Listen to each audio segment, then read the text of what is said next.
According to the Federal Emergency Management Agency, 91 fatal fires in residence halls, Greek housing, and off-campus housing within 3 miles from campus occurred between 2000 and 2017. These 91 fires resulted in 128 deaths. In 58% of these fires, smoke alarms were either missing or had been tampered with. It is important not to obstruct, misuse, or tamper smoke alarms or sprinklers in the residence hall. Fires in residence halls are most common during the evening hours between 5 p.m. and 11 p.m. and over the weekends. According to the National Fire Protection Agency, the top 3 causes of fires in residence halls are cooking, arson, and smoking. Cooking is the leading cause of fire injuries on college campuses. There is a strong link between alcohol and fire deaths. Intoxication impairs judgment and hampers evacuation efforts. Approximately 25% of all campus fire fatalities follow a party. So what is your role when it comes to fire safety? As a paraprofessional, you are an educator and a policy enforcer. It is important that you communicate the list of prohibited items and behaviors to your residents. Prohibited items include candles, extension cords, non-university issued furniture, inflatable furniture and air mattresses, hoverboards and self-propelled skateboards or scooters, outdoor grills, and furniture in which the total dimensions exceed 80 inches. It is against residential policy to hang items on sprinkler heads, obstruct entrances, stairways, and hallways, tamper with fire safety equipment, use the elevator when an alarm is sounding, and to not evacuate when an alarm is sounding. Please read the fire safety policy for a complete and up-to-date list of prohibited items and behaviors in the residence halls. There will be one pre-scheduled fire drill in the fall semester. This year, due to COVID-19, all residents will be notified when fire drills are scheduled and will not be required to evacuate. The purpose of the drill will be to familiarize residents with the sounds and sights of the building's alarm system. The following video will demonstrate the powerful effects of a fire in a residence hall. We've got 2 fire demonstrations here on the left. We have a room with no sprinkler system. On the right, we have a sprinkler system. Inspector Billings is going to start us a little fire.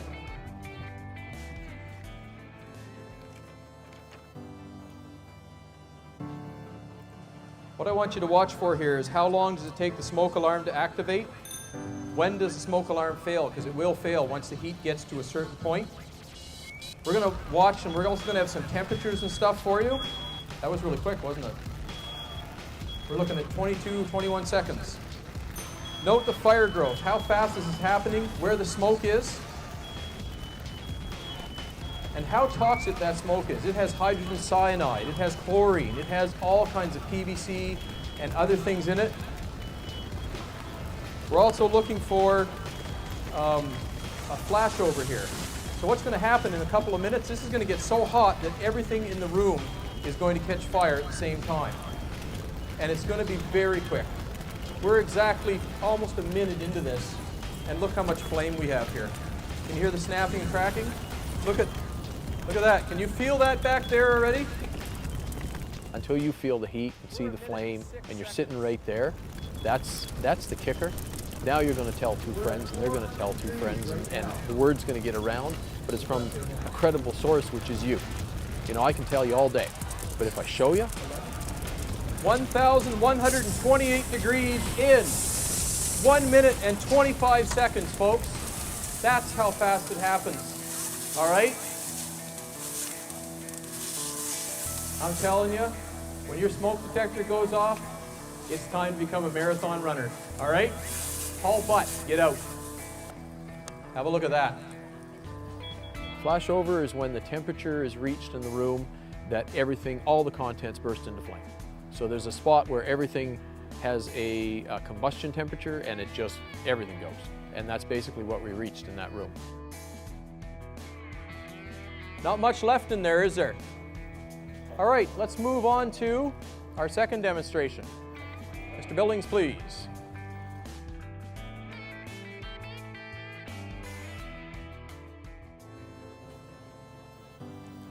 Greg's going to get the fire going here, and we have a sprinkler in there that's set to go off at 155 degrees, and that's basically the same type that you have in your dorm rooms. They're called a quick action sprinkler. So if everything goes well, this is not going to be much of a demonstration, we hope. We're at 21 seconds. Remember we were at a minute last time before we had lots of fire?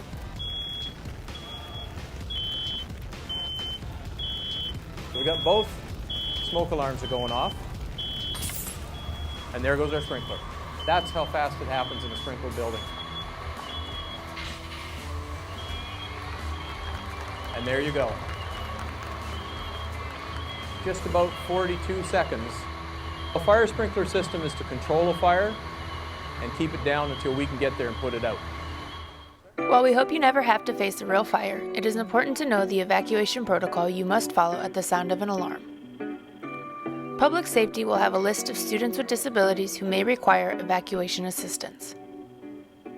If you have residents with a temporary disability, like a broken leg, report it to your RHD immediately.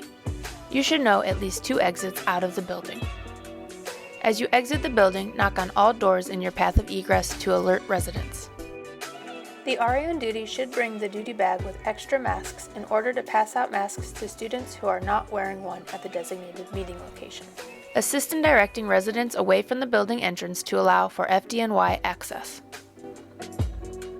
Meet your BLT and team members at the pre-designated location. Practice and enforce physical distancing at the designated meeting location. Communicate with the pro staff on duty, public safety, and FDNY regarding the nature of fire and the alarm. Once the building is determined safe for re-entry by FDNY and public safety, assist in directing residents back into the building. The RA on duty must submit an incident report detailing the fire alarm evacuation by 9 a.m. the next morning. Your role is not to be a firefighter or a hero, but it is important to know how to properly use a fire extinguisher to clear an exit path. Today we're going to show you how to use a fire extinguisher on a live fire. In the fire service, we use an acronym called the PASS method to help us remember the steps to using an extinguisher. The PASS method is pull, aim, squeeze, and sweep. So here we are with the live fire and an extinguisher. We're going to demonstrate the PASS method to you. First we pull the pin, then we aim at the base of the flames, we will squeeze the trigger, and then sweep back and forth.